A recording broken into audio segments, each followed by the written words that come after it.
Saya Tifal Solesa melanjutkan Kompas Petang, Saudara. PKB mempertimbangkan bergabung dengan Koalisi Indonesia Maju Plus atau KIM Plus.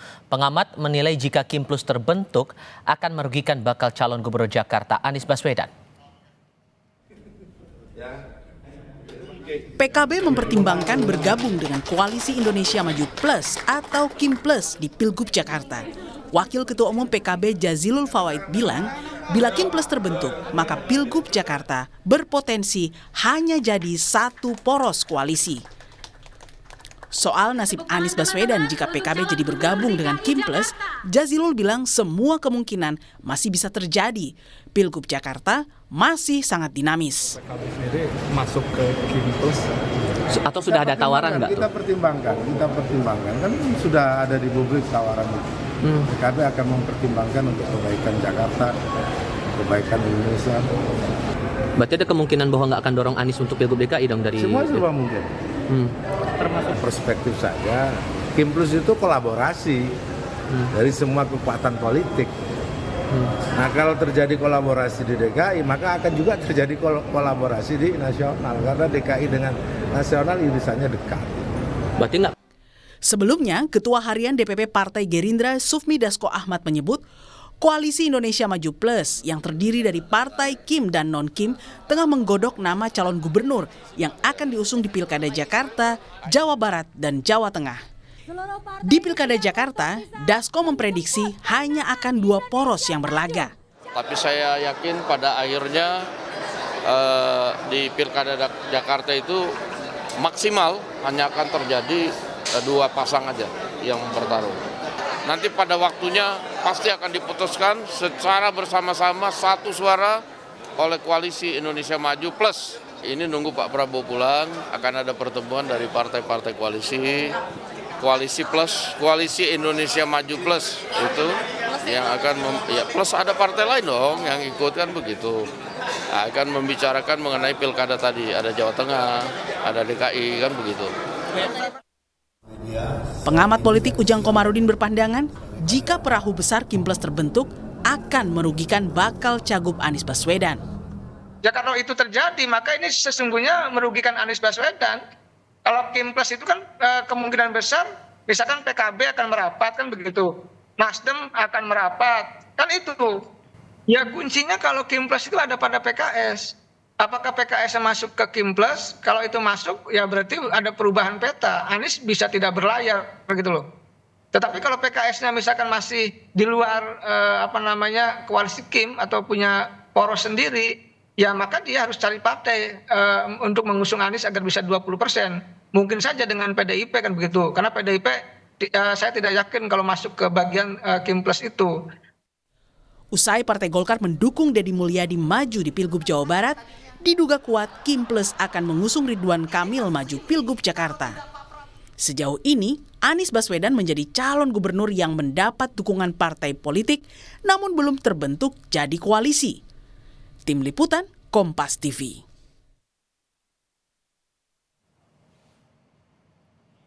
Sejumlah partai politik di luar Koalisi Indonesia Maju berpotensi bergabung dengan KIM membentuk KIM Plus.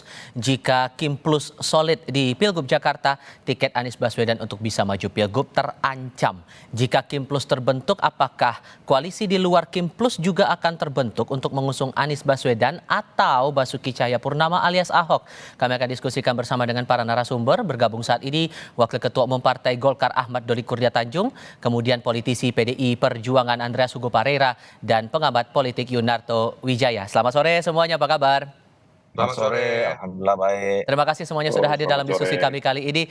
Bang Doli, dengan adanya KIM Plus ini, kemudian dari Golkar juga sudah memberikan sinyal RK akan maju di Pilgub Jakarta. Mungkinkah kemudian akan terbentuk yang namanya satu poros di Pilgub Jakarta seperti pernyataannya Gus Jazilul tadi?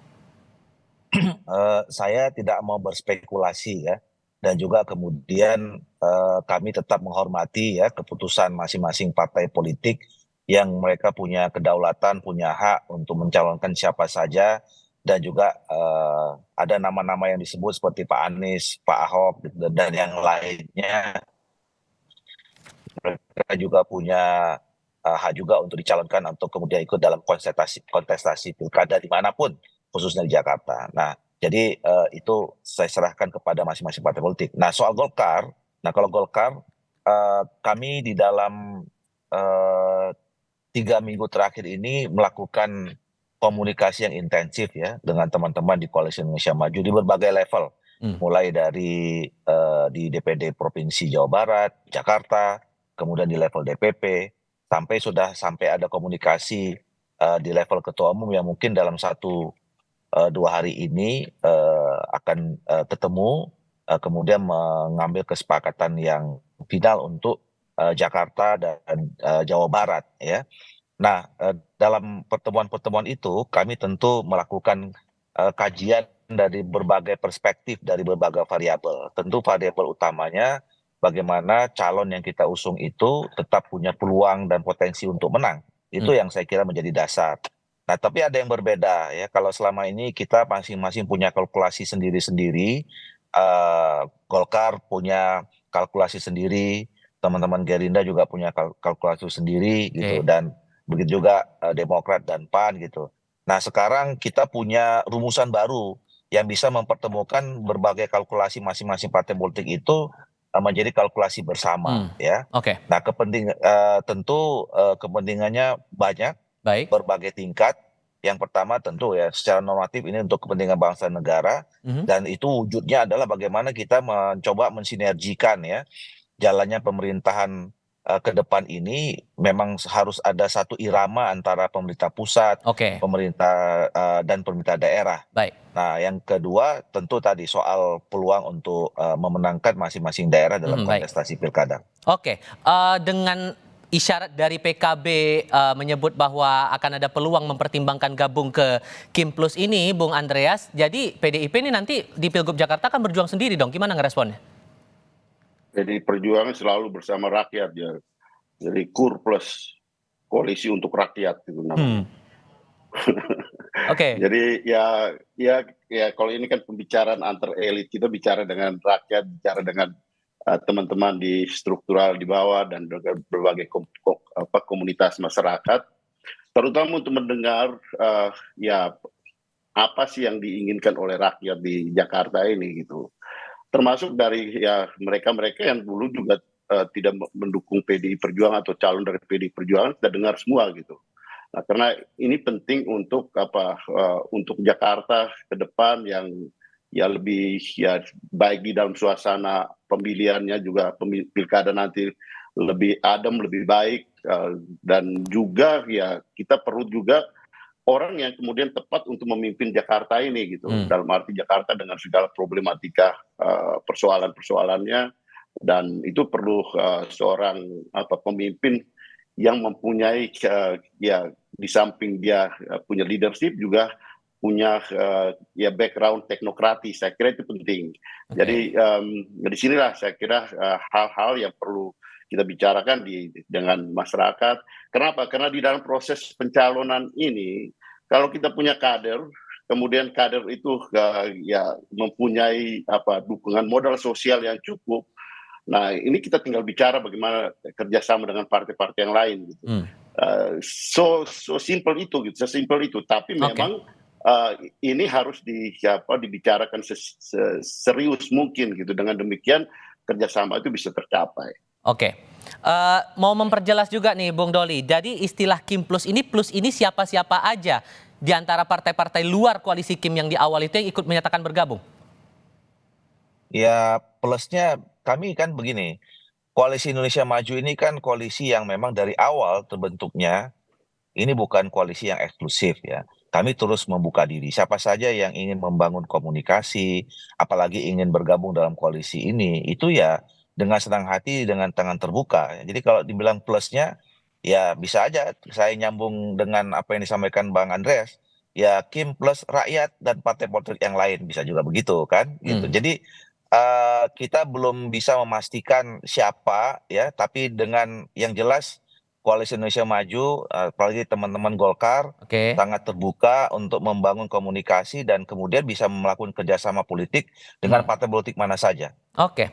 Mas Toto, dengan adanya Kim Plus ini Anda mengkalkulasinya, menganalisisnya, hitung-hitungannya bagaimana sebetulnya? Apakah ini memang upaya untuk menjegal Anies jangan sampai mendaftar di Pilgub Jakarta atau ada hal lain yang coba diupayakan di sini? Kalau bicara dalam konteks DKI, ya tentu saja yang akan paling kena implikasi Anies Baswedan. Tapi saya menduga kalau yang disebut dengan Kim Plus kan tidak berarti negosiasi yang terjadi di level hanya DKI. Nggak akan mau tuh menurut saya yang namanya PKB, Nasdem, PKS, kalau dealnya hanya terkait kompensasi di DKI, lalu kemudian mereka menarik dukungan terhadap Anies.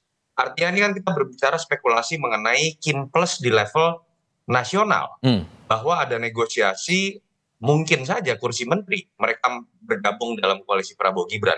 Nasdem jelas loh sudah menyatakan akan mendukung. Kalau kita lihat pernyataan Gus Jazilul tadi juga sepertinya mengarah ke sana karena menggunakan bahasa Jakarta dan Indonesia singgungan.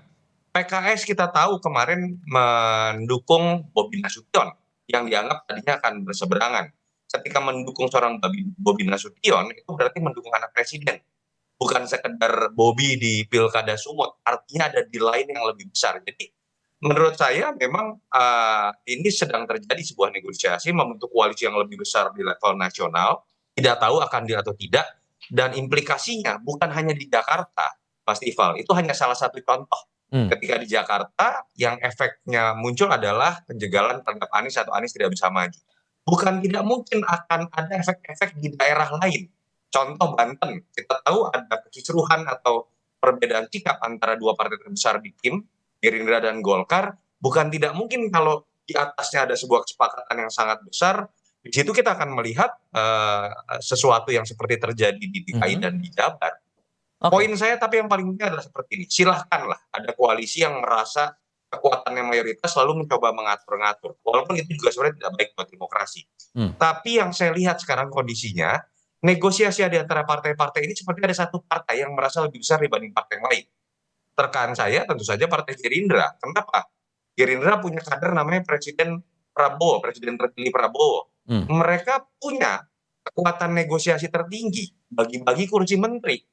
Jadi saya terbayang lah ketika berbicara kemudian negosiasi di antara mereka, ada sebuah kartu as yang bisa dikeluarkan oleh Gerindra.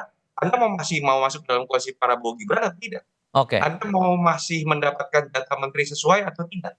Atau jangan-jangan misalnya ada spekulasi ini upaya Mas Erlangga memposisikan jangan sampai terjadi goncangan seperti itu mengenai Munaslup. Kalau itu yang terjadi sangat disayangkan.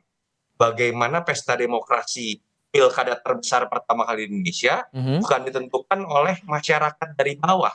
Pencalonannya bukan ditentukan oleh hasil survei yang representasi suara dari pemilih di bawah, tapi ditentukan oleh kepentingan yang tidak terkait dengan daerah tersebut oleh pihak-pihak tertentu yang memang sekarang dianggap memiliki kekuasaan lebih.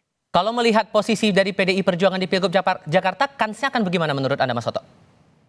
Ya, PDI Perjuangan ini kan menjadi lebih mudah dianalisis karena ketua umumnya keras kepala, bahasanya seperti itulah. Sehingga ketika kemudian kita menduga mengenai Kim Plus itu siapa, dengan sangat mudah kita akan menempatkan PDI Perjuangan di posisi terakhir gitu ya. Dan ketika itu terjadi, hitung-hitungan di pilkada mereka akan lebih mudah. Mereka akan menggunakan logika yang tadi Bang Andreas sebutkan. Ada kader yang bagus, surveinya tinggi, dianggap punya kontribusi baik terhadap partai, akan dimajukan. Problem buat PDI Perjuangan adalah ada aturan 20-25% yang di beberapa daerah tidak bisa dipenuhi termasuk di DKI. Jadi kalau bicara kondisi di Sumut, menurut saya PDI akan sendirian melawan Bobi. Ketika berbicara di Jawa Tengah, pilihannya entah sendirian kalau PKB gabung dalam koalisi Prabowo Gibran atau bersama dengan PKB kalau PKB tidak deal dengan Pak Prabowo. DKI terkaan saya sepertinya juga akan mirip dengan Jawa Tengah. Tinggal PKB apakah masuk ke dalam koalisi Prabowo Gibran atau kemudian ketika sendirian ya akhirnya PDI Perjuangan hanya menonton dan tidak bisa mengajukan siapa-siapa. Ditambah lagi juga sampai sekarang dari PDI Perjuangan Bung Andreas belum menyatakan sikap nih akhirnya jadinya mau dukung siapa? Apakah betul jadi dukung Anies yang sebelumnya dikatakan Mbak Puan potensinya untuk dicalonkan nih 50% ke atas. Jadi gimana ngerespon ini? Jadi ke saya nih ya. Iya, Bung Andreas silakan. Oh ya, itu tadi kalau dari proses yang berjalan sekarang, sebenarnya saya mau membahasakan seperti yang tadi Toto dengan sangat cerdas membahasakan tadi gitu. Tapi kan ya sebagai partai tidak perlu saya menyinggung yang lain gitu. Tapi konteks yang sekarang terjadi kan ya seolah-olah semuanya diatur oleh elit gitu kan. Elit itu bisa mengatur semua dan menempatkan semua ini untuk ada skenario besar yang berkaitan antara pilkada dan dengan nasional gitu, antara pemerintahan di daerah, nanti di provinsi, terutama dengan pemerintahan nasional, terutama di daerah-daerah tertentu ya. Upaya-upaya itu kan yang kita lihat sekarang gitu. Ya PDI Perjuangan dalam posisi kami memperhatikan itu, Tapi yang penting kita juga melihat bahwa di dalam proses berjalan kita yakin bahwa pasti kami punya teman dalam arti teman melihat pada persoalan lebih ke bawah, dalam arti lebih ke menghormati pilihan rakyat, menghormati suara rakyat, menghormati proses demokrasi yang terjadi di level pemerintahan atau di level pilkada ini gitu. Nah, saya kira ini satu poin yang sekarang ya PDI Perjuangan secara tidak langsung kami berada pada posisi seperti itu gitu. Kalau tadi Toto mengatakan bahwa di Medan ada upaya untuk membentuk koalisi besar, kemudian ya kita ada teman yang kemudian akan bergabung. Tapi dengan Kim Plus ini merasa terganjal tidak PDIP dengan posisinya sekarang di Jakarta? Saya kira itu hak dari teman-teman Kim dan plus-plusnya itu gitu. Tapi ya kalau kami, seperti yang saya bicarakan tadi gitu, kita yakin bahwa kita punya kader yang mempunyai kesiapan untuk maju. Nanti kita bicara dengan teman yang mempunyai pandangan yang sama untuk ya bagaimana kita ya bicara dengan rakyat, menyampaikan positioning kita kepada rakyat. Baik. Saya kira itu jauh lebih penting untuk ya pengembangan proses demokrasi di tingkat pilkada ini, dan kemudian untuk ke depan bagaimana membangun satu pemerintahan yang lebih sehat lah. Ketimbang semua harus diatur oleh pada level ya itu tadi ya seperti Toto sampaikan bahwa seolah-olah semuanya diatur oleh ya kalau dengan bahasa yang lebih ini ya oligarki elit politik di Republik ini gitu. Mas Toto, singkat saja, kalau kemudian Anies masih dapat tiket untuk bisa maju ke Pilgub Jakarta, sejauh mana kansnya nanti melawan RK? Ya, saya melihat peluang Anies di tantangan Mas Anies lebih kepada dapat tiket atau tidak, karena di atas kertas dia masih unggul selisih paling tidak di atas di 2 digit ya dengan Ridwan Kamil. Walaupun apakah serta-merta hasil survei juga bisa dijadikan pijakan, saya pikir tidak. Karena kita bicara secara real, demokrasi di Indonesia itu bukan sekedar membaca partisipasi, persepsi publik. Ada yang namanya mobilisasi, yang seperti kita lihat di Pilpres, itu bisa dengan mudahnya mengubah hasil suara, apalagi ketika ada calon tertentu yang akan di backup oleh kekuasaan, baik itu dari sisi finansial, baik itu dari sisi birokrasi, baik itu dari sisi aparat, yang semoga tidak terjadi lagi kontroversi dalam pilkada seperti apa kita lihat dalam Pilpres. Jadi peluang Mas Anies di atas kertas tinggi kalau dapetin tiket ya. Menurut saya peluang dapet tiketnya pun sekarang sudah di bawah 50%, tapi andai kata pun dapat tiket melawan siapapun yang di backup oleh kekuasaan itu bukan sebuah hal yang mudah. Oke, Mas Yunarto Wijaya, terima kasih. Bung Andreas juga terima kasih. Gimana Bung Andreas? Enggak, kan yang tadi Toto sampaikan kan sudah minta maaf katanya. Oke. Bung Andreas terima kasih, Mas Toto terima kasih. Di awal juga tadi sudah bergabung dengan Bang Ahmad Doli Kurnia. Terima kasih semuanya, selamat sore.